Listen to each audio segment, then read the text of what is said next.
De Bate-Bola 4 Linhas, começa agora o Giro do Vasco. Novamente com reservas em campo, o time conseguiu mais 3 pontos e também mais 3 gols para o seu início de campeonato brasileiro. Bernardo, de pênalti, Henrico e Elton construíram a vitória sobre o guerreiro time do América de Minas Gerais. Já vou mandando aqui para a mesa. Essa vitória também foi uma tranquilidade para o time titular do Ricardo Gomes estava precisando para ficar seguro também no Brasileirão?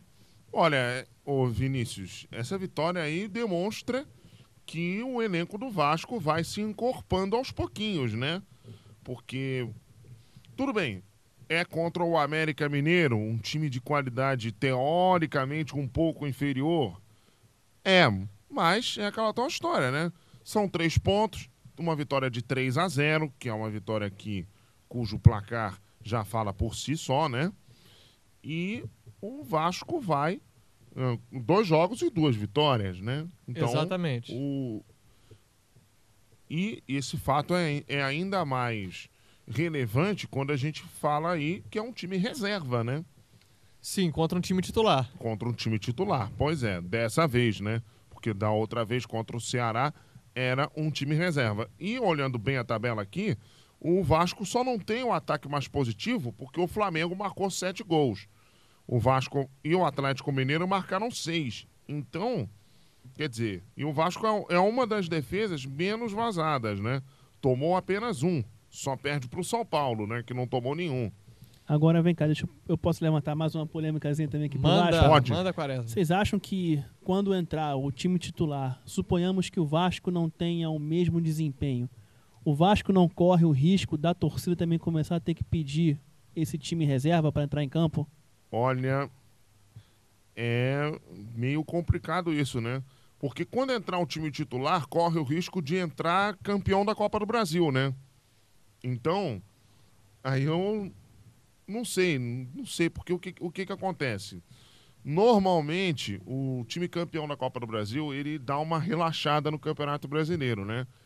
Mas ainda faltam 2 jogos para o Vasco saber se vai ser ou não campeão da Copa do Brasil. Lógico, é isso que eu digo. Corre o risco do time titular entrar campeão da Copa do Brasil, certo? Então, sim. Se o time titular entrar campeão, tudo bem. Aí o Vasco vai poder entrar relaxado no campeonato, tal.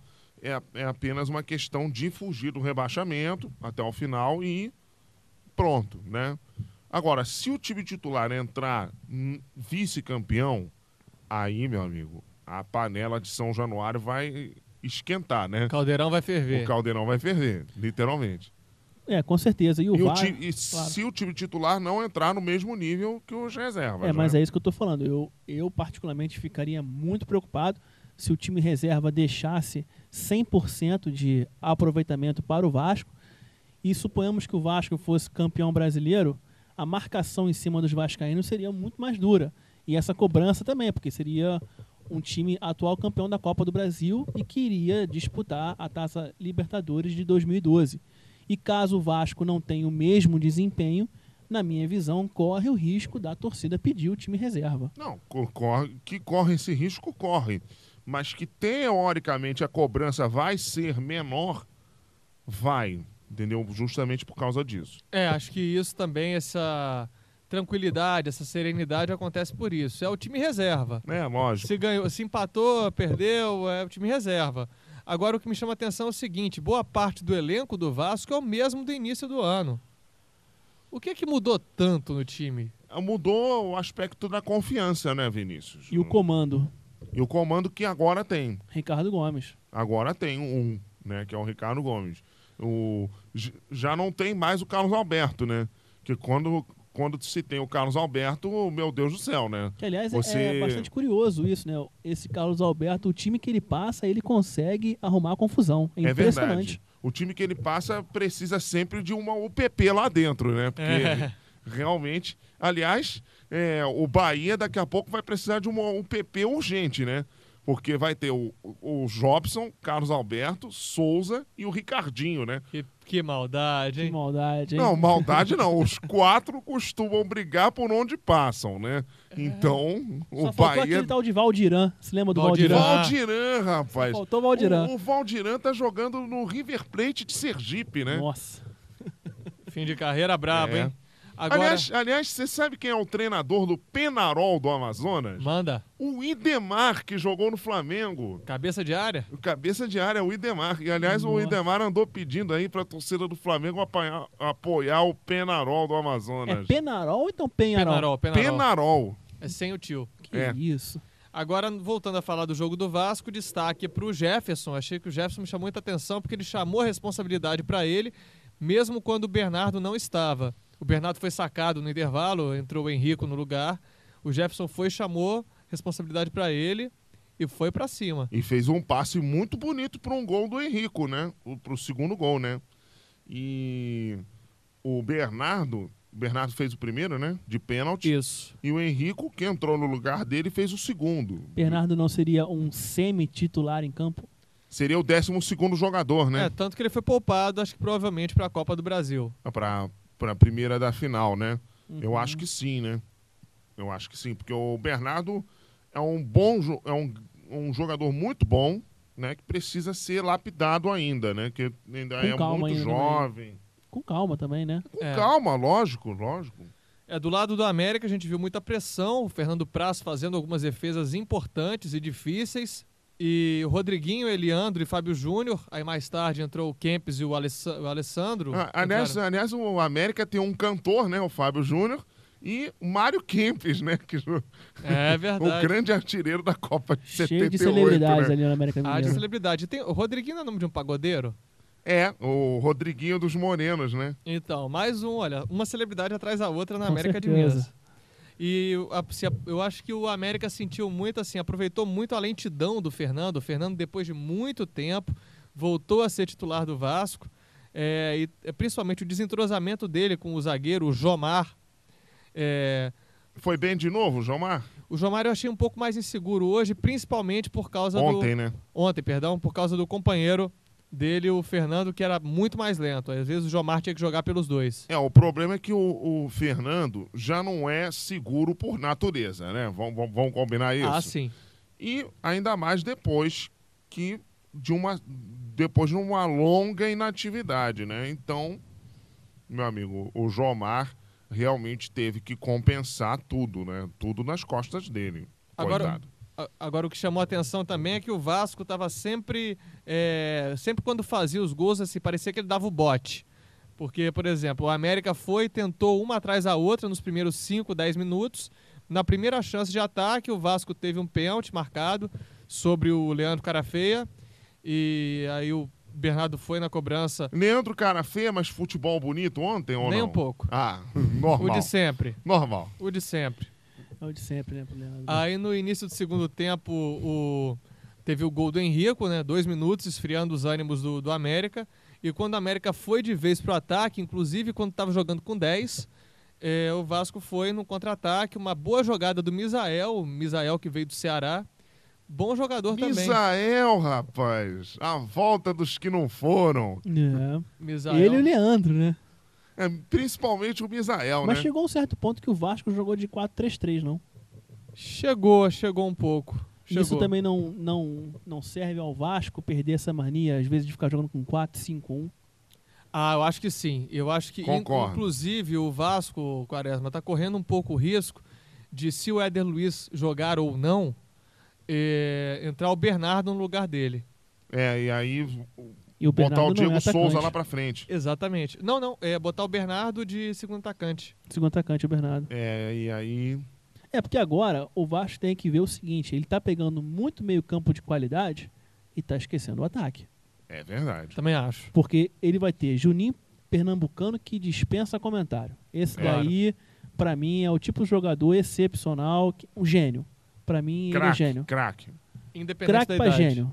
Entendeu? Pra mim, craque pra gênio, que o Juninho Pernambucano realmente é um jogador muito, assim, diferenciado. O outro é o Felipe também, que vem aí mostrando uma ótima performance no Vasco. Concordo. Não tem sim. como deixá-lo no banco. Não tem. Diego Souza, que vem aí apresentando um bom futebol até agora. Acima do esperado por muita gente, É, inclusive e- por nós aqui na mesa. Principalmente difícil. por mim, né? E é difícil deixá-lo no banco. Bernardo também é outro. Então só nessa brincadeira já tem 4 meias. Isso. E aí, quem é É que seria verdade. esse volante do Vasco? Seria quem? Felipe Bastos? Seria o quinto meia. E aí? O Felipe Bastos, eu tô achando ele muito aquém de qualidade. Ontem ele jogou muito mal. Deu pra ver ele errando muito passe, E o- cobrando falta muito mal. Mas o Felipe Bastos não é aquele volante que sabe marcar muito, né? Então, seria um grave problema mesmo. Eu teria que ser o Eduardo Costa, né?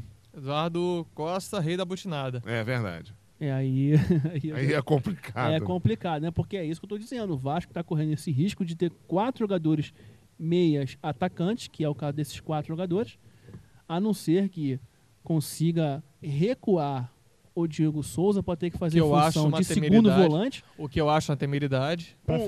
Na verdade, o Juninho, o Felipe e o Diego Souza até fazem a função de segundo volante. Já fizeram ao longo da carreira, né? Mas é meio complicado mesmo. Teve outra coisa que chamou atenção na partida do Vasco, que na esquerda o Márcio Careca também foi poupado. Tá essa insegurança. Márcio Careca ou Ramon, continua no ar. Ele foi poupado de quê? Das vaias da torcida? Talvez disso, ou quem sabe, porque talvez o Ramon não jogue. O Ramon sentiu dores na coxa na partida contra o Avaí. Vai ser até o Avaliado. momento, vai ser avaliado. Até o momento a gente não tem nenhuma notícia disso. Olha, o problema. Esse que vai ser um problema grave, né? Se o Ramon não jogar, né? Porque o Coritiba tem bons jogadores, né? Que caem por ali, né? Agora, indo para o jogo da Copa do Brasil, o que esperar do jogo do Vasco diante do Coritiba? Tem que fazer placar em casa. Tem. Não pode jogar no Couto Pereira com placar minúsculo, ou então empate, ou então derrota. Que jogar no Couto Pereira é suicídio. Jogar precisando de vitória? É suicídio. O time do Coritiba tem se destacado, tem feito, até a gente citou aqui, uma campanha, várias vitórias consecutivas, recorde de vitórias consecutivas, um recorde de invencibilidade também. Com certeza. E tem, quer queira, quer não, por mais que muitos considerem um jogo atípico, o 6-0 no Palmeiras mostra que poder de fogo o Coritiba tem. Muito. Poder de fogo, mas nesse jogo também foi bastante esquisito, né? Esse jogo do Coritiba com o Palmeiras, que estava claro que alguns jogadores palmeirenses não entraram em campo definitivamente, né? Algum jogador que atuou na partida de ontem pode pleitear a vaga de titular? Bernardo. Só Bernardo? E o Felipe Bastos. O Felipe Bastos, a segunda opção seria o Rômulo e o Eduardo Costa, que deu certo contra o Avaí. Que vem dando certo, né? É Mas verdade. eu, assim, particularmente prefiro mais o Felipe Bastos do que o Eduardo Costa. Eu também gosto mais do Felipe Bastos. Mas, assim, olhando o meio-campo do Vasco, né, com esses 4 homens de muita técnica, eu acho que todo meio-campo precisa de um volante de mais marcação e o outro de mais técnica, né? Então, infelizmente, eu sou obrigado a me envergar a essa situação e dizer que o Eduardo Costa é um mal necessário para esse meio-campo do Vasco, né? É verdade. Verdade mesmo. Verdade verdadeira mesmo. Mas quarta-feira a gente vai ter, os ingressos já estão todos vendidos. Aliás, a gente podia citar isso, né? Botar no debate como é que aconteceu com tanta rapidez essa venda de todos os ingressos. Um absurdo, né, também. Aliás, a gente falou, né, nos últimos programas que a gente torcia para que não acontecesse bagunça na venda de ingressos, né? E infelizmente aconteceu essa tragédia, né, na venda dos ingressos.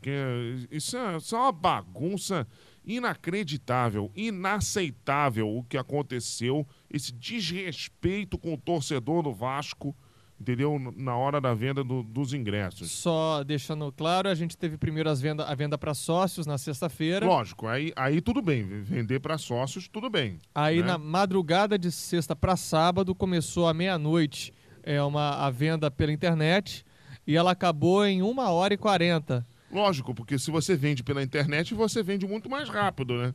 E aí, a compra é mais fácil. E aí no dia seguinte, vários torcedores, inclusive torcedores que chegaram desde sexta-feira, 10 horas, 11 horas da noite, ficaram lá esperando e os ingressos, no fim das contas, já tinham se esgotado. Pois é um absurdo isso. Não, e o absurdo também é que isso também é um mal do futebol brasileiro, principalmente do Rio de Janeiro, não consegue conter a ação dos cambistas, né, que acabam comprando... Vem cá, não conseguem ou não querem conter os cambistas, hein? Fica no ar. Fica no ar essa polêmica. Eu acho que não querem, né? Você aí que está ouvindo o nosso programa 4 Linhas, você pode deixar o seu recado no nosso blog, respondendo essa pergunta do Fernando Diniz, e com certeza vamos ter também o enorme prazer de ler a sua resposta e a sua opinião.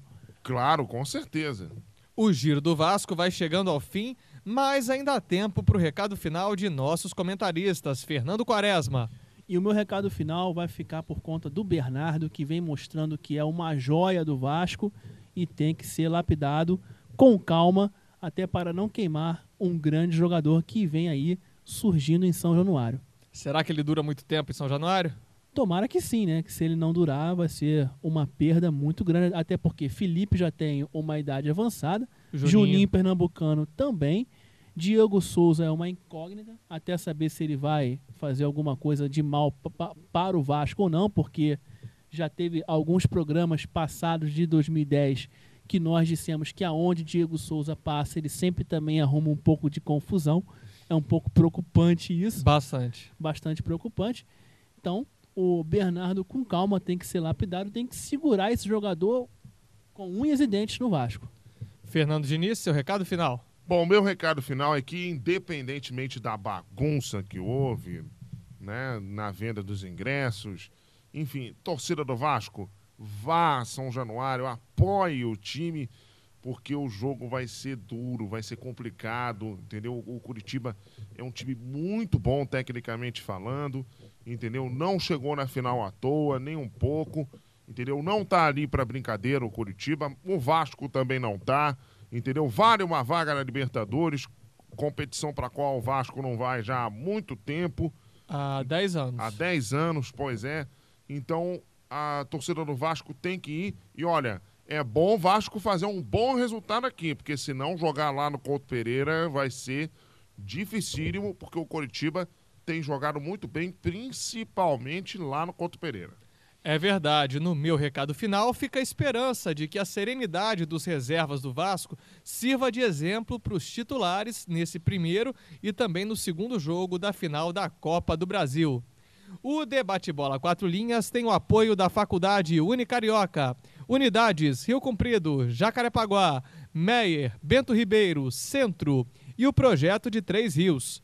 Unicarioca, formação de verdade. Acesse o blog 4 Linhas, www.radio4linhas.blogspot.com. O 4 é por extenso, www.radio4linhas.blogspot.com.